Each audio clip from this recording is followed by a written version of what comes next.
बिस्मिल्लाहिर्रहमानिर्रहीम। अस्सलाम वालेकुम। In this lecture we will discuss about cyclic bi 6 membered ring complexes. इनकी ब्रीफ हिस्ट्री डिस्कस करते हैं। इसके अलावा इसकी सिंथेसिस किस तरह करेंगे और रिएक्टिविटी किस तरह होगी। इसके इनऑर्गेनिक का टॉपिक है। ब्रीफ हिस्ट्री की बात करते हैं तो सबसे पहले जो है ये होते क्या है वट और बेसिकली 6 मेंबर्ड साइक्लिक कॉम्प्लेक्सेस। ये ऐसे कॉम्प्लेक्सेस होते हैं जिसमें जो मेटल होती है वो एक cyclic system containing organic molecule के साथ जो है वो कोऑर्डिनेट होती है, यानी कि metal is coordinated with the organic compound which is having cyclic pi system. And इसकी अगर बात करें सबसे पहले जो है वो 1960 के आखिर में और 1970 के स्टार्ट में जब जो रिसर्चर्स ने 6 मेंबर्ड रिंग की स्टडी की तरफ मूवमेंट की, तब की बात है। जो एक सर हैं जिन्होंने अर्नस्ट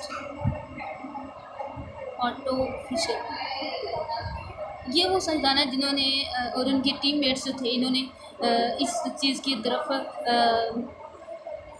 6 मेंबर्ड रिंग की स्टडी को शुरू किया। और जो सर विल्किंसन है, इन्होंने सबसे पहले जो है वो इनका दूसरा नाम साइक्लो एडिशन प्रोडक्ट्स अडक्ट्स या फिर साइक्लो एडिशन भी होते हैं। तो इसके साइक्लो एडिशन की रिएक्शन और एप्लीकेशन को सर विल्किंसन ने फर्स्टली इंट्रोड्यूस करवाया था। इसके बाद इसकी सिंथेसिस की बात कर लेते हैं। तो सबसे पहले है सिंथेसिस इसकी होती है, ये इसकी सारी दिए में ग्रिगनॉट रिडलक्राफ्ट रिएक्शन के थ्रू होता है। मेटल प्लस बेंजीन रिएक्ट करता है या ऑक्सीडेशन रिएक्शन होता है, वो भी हम देखेंगे। वो मेटल कैटलाइज्ड ऑक्सीडेशन रिएक्शन होता है, वीटिंग और फूड्स रिएक्शन। अब यहाँ पर क्या होता है, सबसे पहले ग्रिगनॉट रिएक्शन। ग्रिगनॉट रिएजेंट हमने पहले इंटरमीडिएट में याद किया हुआ है CH3MgBr से। तो लेकिन यहाँ पर जो है वो हम यहाँ पर जो ग्रिगनॉट रिएजेंट है वो फिनाइल है और बाकी MgBr ही है। इसमें जो है वो एक मेटल कंटेनिंग साल्ट यानी क्रोमियम क्लोराइड रिएक्ट करेगा। तो ये जब रिएक्ट करेगा तो ये बन जाएगा क्रोमियम। इसमें ये पूरा रिएक्शन अगर हम देखेंगे तो इसमें पहले एक इंटरमीडिएट बनेगा, ये इसमें PH B3 आएंगे और ये इन द प्रेजेंस ऑफ हो रहा है डाई इथाइल ईथर भी इधर 3 आ गए, 3 डाई इथाइल ईथर और 3 फिनाइल। ये एक इंटरमीडिएट बना है। इसके बाद इसका ही केटाइन बनेगा,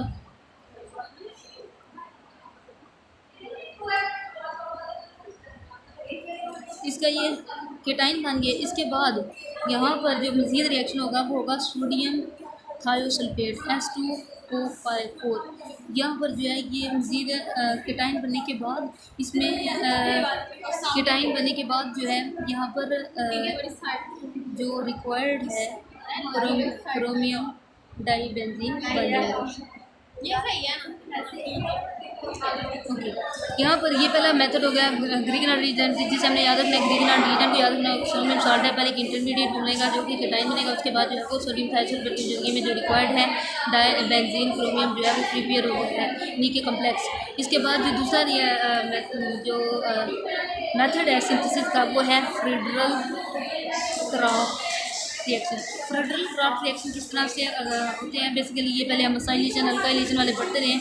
इसमें भी AlCl3 यूज़ होता है, AlCl3 यूज़ होता है। इसके अलावा एल्यूमिनियम यूज़ होता है। एल्यूमिनियम इसलिए यूज़ होता है कि ये मेटल को, क्योंकि मेटल अक्सर रिडक्शन के लिए यूज़ होती है, ये रिड्यूस करेगा जो मेटल का साल्ट है, मेटल साल्ट को रिड्यूस कर देगा, उसके ऑक्सीडेशन स्टेट को कम कर देगा। और एल्यूमिनियम जो है ये बेसिकली हेल्प कर रहा होता है मेटल को कोऑर्डिनेट करवाना बेंजीन यानी कि साइक्लिक पाई 6 मेंबर्ड रिंग के साथ। इसके अलावा यहाँ पर बेंजीन और एल्यूमिनियम ये है, इसमें ये है, ये दोनों रिएक्शन में क्रोमियम क्लोराइड ही हम यूज़ करेंगे।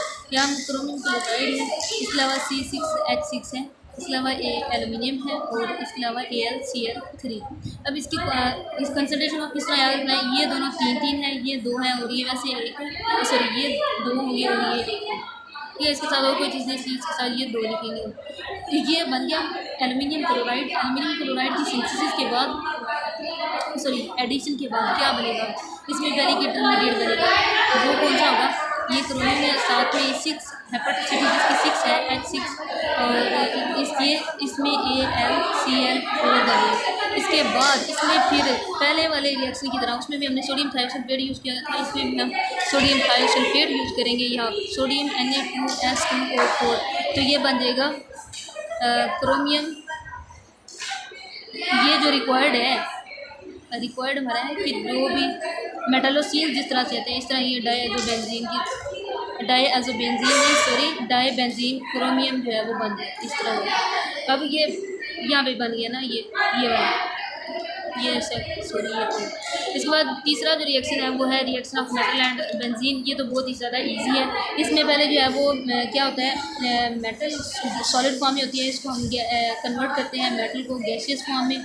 जब इसको वेसल के अंदर ऐड किया जाता है तो यहाँ पर जो बेंजीन है ये अब गैसियस फॉर्म में है ना, इसमें अगर हम बेंजीन ऐड करेंगे तो ये मेटल जो है इस बेंजीन के साथ कोऑर्डिनेट कर लेगी। इस तरह मेटल और बेंजीन जनरल फॉर्म में इस तरह भी प्रिपेयर किया जाता है। चौथा जो मेथड है इसकी प्रिपरेशन का वो है ऑक्सीडेशन रिएक्शन। अब ये ऑक्सीडेशन रिएक्शन जो होता है ये मेटल कैटालाइज्ड होता है।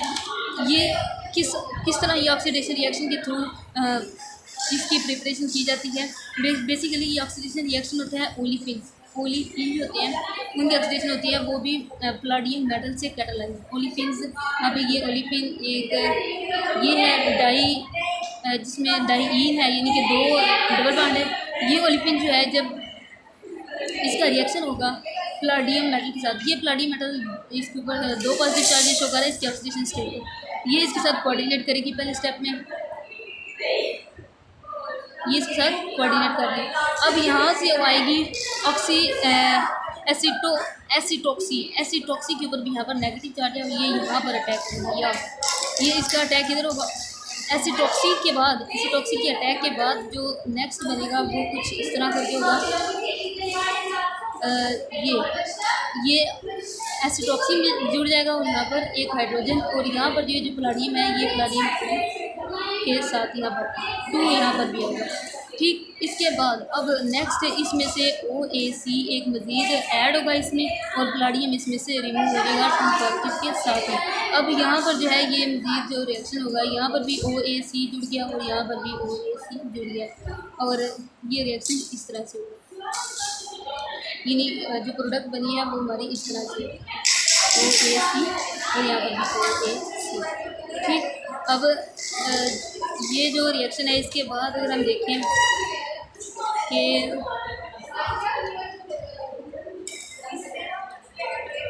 यहाँ पर से देख लेते हैं, ये देखिए ये प्लाडियम है, इसने इसके ऊपर अटैक किया, फिर यहाँ पर हाइड्रोजन बाहर आ गया, फिर यहाँ पर इसने इसके साथ कोऑर्डिनेट कर लिया OAC।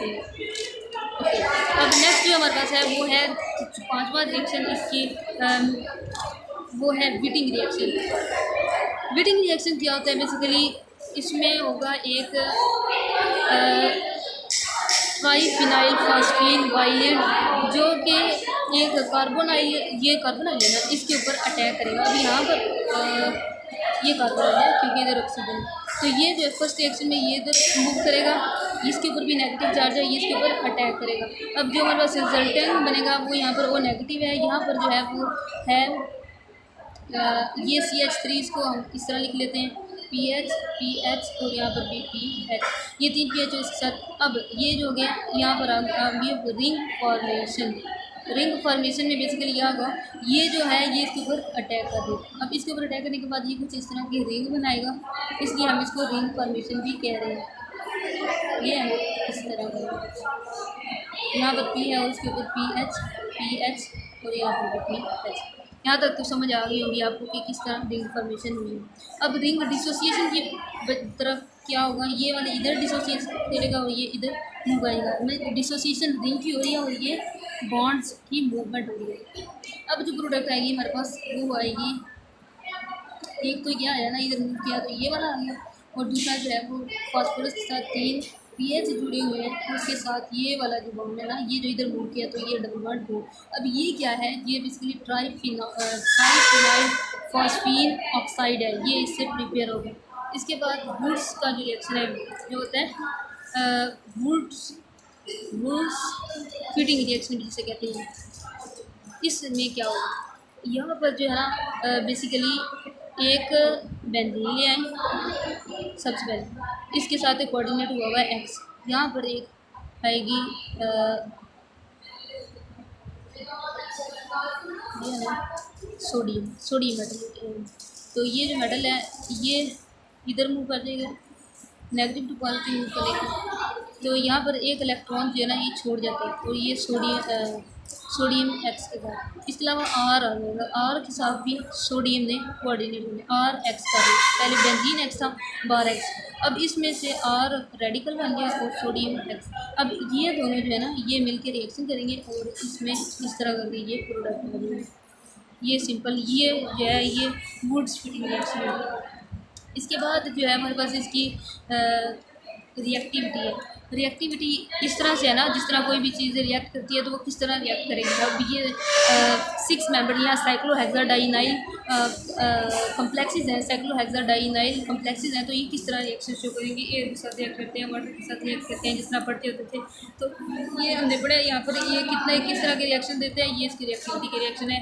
एक तो ये कि रिंग जो है ना इसके साथ रिंग जुड़ी होती है, या तो वो डिस्प्लेस होंगी या फिर एक्टिव रीजन यूज़ करेंगे। यहाँ ये मेटलेशन या कटालसिस ये दोनों लफ्ज़ जुड़े मिले जुले हैं, मेटलेशन हो जाएंगी या कटालसिस हो जाएंगी। इसके अलावा फ्री रेडिकल के साथ भी ये रिएक्शन करेंगे। तो सबसे पहले रिएक्टिविटी में रिएक्शन आ जाता है रिंग डिस्प्लेसमेंट का। रिंग डिस्प्लेसमेंट किस तरह से होगी, यहाँ पर देखना है ये जो है ना क्रोमियम का है। क्रोमियम ने इस तरह करके बेंजीन बना लेते हैं। इसके ये है कि जो यहाँ पर ये क्रोमियम ये जो बेंजीन लगी हुई है, क्रोमियम हो जाए, मोलिब्डेनम हो जाए या टंगस्टन हो जाए, ये जो रिंग्स होती हैं ना ये होती हैं एक्लिप्स्ड होने की वजह से इनका जो एक मूवमेंट होती है, मीन्स दैट कि इनकी इतनी ये नहीं होता कि इतना स्ट्रॉन्ग होती है। ये एक्लिप्स होने की वजह से ये ईजीली डिस्प्लेस हो सकती है। ये एक्लिप्स होती हैं, इस वजह से ये इजीली डिस्प्लेस होती है। अब ये किस तरह से डिस्प्लेस होगी, क्रोमियम